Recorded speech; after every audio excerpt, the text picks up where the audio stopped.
Sabi po ni BP Sara, dapat daw po agad na inaksyonan ng Pangulo yung flood control mess instead na hintayin daw po yung magiging findings ng ICI. And ang sabi po niya, and I quote, kung ikaw, presidente ka, tapos alam mo na kung ano ang nangyayari, makikita mo, based on the budget, kung paano binababo yung pera ng bayan. Mag-aantay ka pa ba ng commission o truth commission o ano pang commission? Okay. Unang-una po, di po natin alam kung kung siya po ba ay matagal na nagstay sa isang kuweba at hindi niya nalalaman ang mga nagaganap at hindi niya nalalaman kung ano yung agarang isinasagawa ng ating Pangulo. Siguro po kakailanganin niya na po ng mataas na grado na salamin or kaya hearing aid para madinig niya kung anuman ang lahat ng ginagawa at mga inuutos ng Pangulo sa mga law enforcement agencies, sa mga investigating bodies, kasama na po ang pagbuo ng ICI. Uulit-ulitin po natin, dahil paulit-ulit naman po lamang ang sinasabi na issue ng Vice Presidente. Ang pag-iimbestiga po ay hindi po kailangang isang araw lang. Hindi po naniniwala ang Pangulo sa isang EJK style, walang imbestigahan, libingan ang hantungan. Ang gusto ng Pangulo, due process. At hindi po dapat lamang na puro salita or kaya pangako. Matatandaan natin na may nangako noong nakaraang administrasyon, 3 buwan hanggang 6 na buwan ay masusugpo ang korupsyon.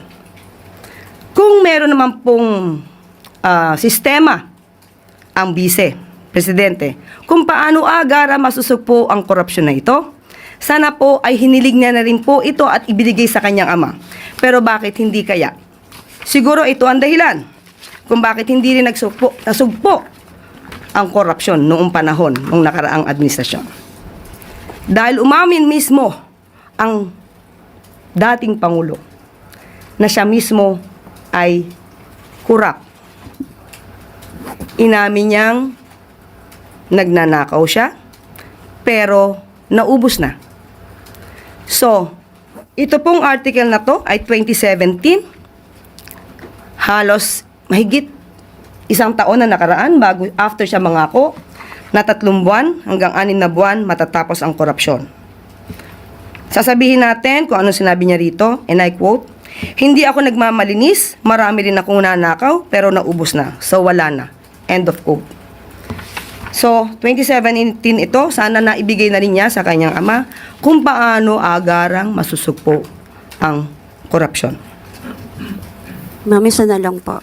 Ma'am, hinamon po ni VP Sara ang Pangulo na mag-conduct po ng lifestyle check sa mga miyembro ng Kongreso. And I quote again, ma'am, sabi po niya, mag-lifestyle check ka na dyan sa mga congressman at sa mga staff nila. Ang dami dyan, may bahay sa abroad. Ano pang investigative body ang kailangan mo?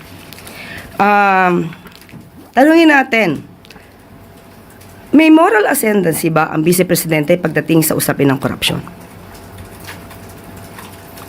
Yun lang po. Pahabol ko lang, ma'am, yung tungkol sa opinion ni VP Sara tungkol sa ICI. She was asked if this is too little too late. And her answer was, and I quote, actually hindi na siya too little too late. Nothing na nga siya. Nothingness na ang ginagawa ngayon. May nakita po pala tayo ibang talent ng Vice Presidente. Magaling po pala siyang magpatawa kahit hindi siya komedyante. But anyway, ang Pangulo umaaksyon, gumagawa, nagtatrabaho. Nakikita po ng taong bayan kung paano po ba ang pagtugon ng Pangulo sa mga hinaing ng kababayan natin, especially tungkol sa maanumalyang flood control projects. Pero, nakikita ba ito dahil ang sabi ay kawalan? Kung ikukumpara ba sa nakaraang administrasyon na nagsabing corrupt, mismo ang Pangulo at maraming ghost projects, ano ang itatawag natin sa panahon na yon?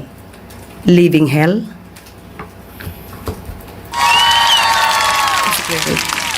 Thank you.